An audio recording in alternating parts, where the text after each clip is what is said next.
paano mag top dead center. Hindi na natin bunutin ang spark plug para silipin yung piston kung nandiyan na ba sa taas, no? I-top dead center natin yung piston. So ang makina guys is 4-stroke cycle engine. So 4-stroke cycle, no? Balik-balik yan. Ibig sabihin cycle, balik-balik lang. Una, intake stroke. Pangalawa, compression stroke. Pangatlo, ignition stroke o power stroke.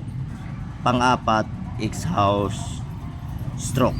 Then pagkatapos ng exhaust stroke, balik na naman sa intake stroke, compression stroke, ignition stroke o power and exhaust stroke. So cycle siya, no? Kaya tawag na 4-stroke cycle engine, no? So ito na kung paano natin paakyatin yung piston sa taas. So una, intake stroke. Pag sinabing intake stroke, ang piston pababa, no? Pababa yung piston. Then pangalawa, compression stroke. Pagdating ng piston sa bottom top dead center, babalik yung piston pataas, akyat na naman pataas. Yun ang compression stroke, para i-compress niya yung air and fuel mixture inside the combustion chamber. Then pagkatapos, power stroke. So power na siya, magbigay na yung spark plug, bang. Pagkatapos ng power stroke, exhaust stroke. Kasi pagdating sa taas, ignition stroke. Pagbigyan ng spark plug ng spark, bang, sasabog sa loob, babalik yung piston dun sa baba.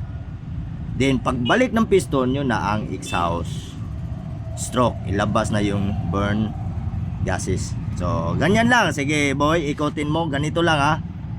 Sige, ikot mo pa. Ikot. So ito yan oh.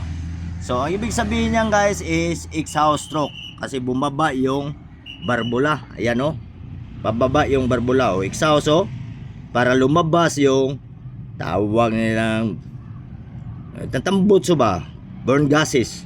Sige. Yan. Pag akyat, makyat na.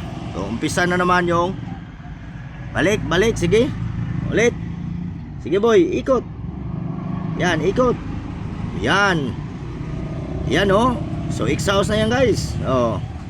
Pagkatapos yan guys, sabay na yung intake pababa. So intake stroke, yung barbula, intake valve. So higop na yung makina ng air and fuel mixture. Then pagbalik niya, balik. So yun ang compression stroke. So akyat na yung piston pataas para i-compress na yung air and fuel. So diyan muna tingnan yung timing. Tingnan mo yung timing boy. I-timing mo. Timing. Okay. Timing. Ayan, yung timing. Pag na-timing na, so nasa taas na yung piston. TDC, top dead center.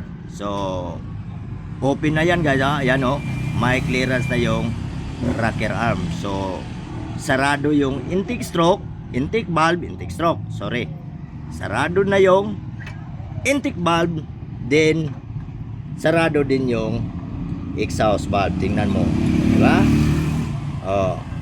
May play. So sarado ang dalawa kasi ang sunod yan sa compression guys, ready to fire na yan. Yan, ready to fire based on ignition timing, no? Mayroon kasi 5 degrees before top dead center. So ibig sabihin yan 5 degrees before top dead center. Bago mag-top yung piston, sasabog na, bibigay na yung spark plug ng spark para mag-ignite, no? So ito top dead center. Okay, yun lang. Thanks for watching guys. This is your Mechanic 2000. 1. Thank you pala sa mga nagsuporta. Sa mga nag-subscribe, thank you so much guys. Sa hindi pa nakapag-subscribe, baka mapagbigyan nyo si Mechanic 2001. So, top dead center na yan. Sigurado, di na natin tanggalin yung spark plug. Kasi sigurado na yan, nasa taas na yung piston o TDC. Okay na boy?